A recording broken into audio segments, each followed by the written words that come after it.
people start screaming when they see what happened seconds after Trump landed in Cincinnati.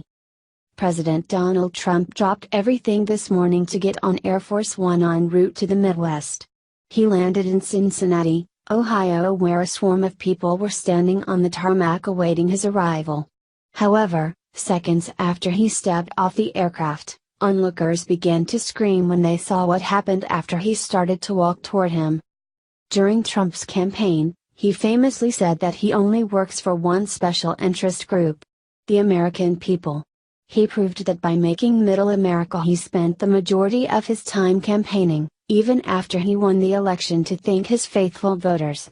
He returned to the heartland of the country this week to make good on a campaign promise that he vowed to keep when something unexpected happened. Air Force One landed at Lincoln Airport, where a podium was set up for him a few feet from the steps descending from the aircraft. He was set to speak there to a crowd of people eager to hear what he had to say about one important item of business and the perfect guests there he brought along with him to drive his point home.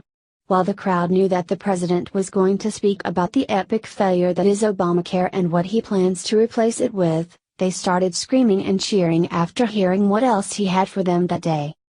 Of critical concern to every citizen in Ohio and around the country, is the health care crisis. Americans have been bullied into paying sky-high premiums through Obamacare and financially punished if they can't afford it. The cost is only part of the problem, as the system has made it difficult to get adequate coverage and find a provider despite the price people are forced to pay for something less than they had before. WCPO reports. At Lincoln Airport, Trump spoke briefly in favor of his proposed health care reforms. He was joined by families from Ohio and Kentucky he described as victims of the Obamacare catastrophe. Trump said the families represented others going through turmoil because of health care and blamed the Affordable Care Act for increasing premiums and insurers exiting the marketplace, including Anthem's announcement they would withdraw from the Ohio exchange at the end of the year. Trump praised the House of Representatives for passing a health care reform bill and called on the Senate to do likewise, denouncing obstructionists who oppose the plan. "We are working very hard to fix this big problem," he said. Today's visit to Cincinnati marks the first for Trump since becoming the commander-in-chief, and he had a lot of ground to cover with the group there to hear what he had to say.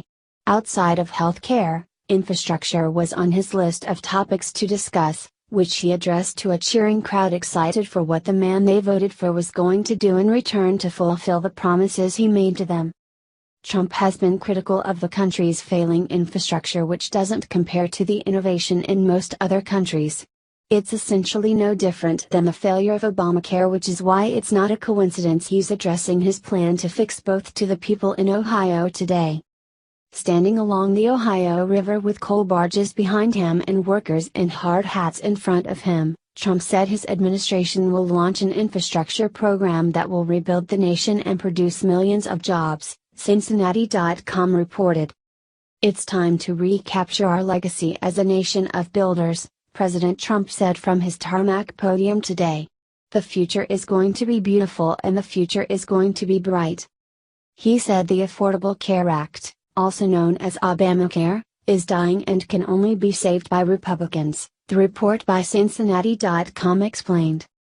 Trump's stop in this great state was more than well received, as the droves of attendees there didn't just hear what he had to say, but know that it's more than just words. Trump doesn't want to be made to fool to say he's going to do something huge, that people are counting on him to do, and then disappoint by not delivering. He's not a man of false promises like his predecessor.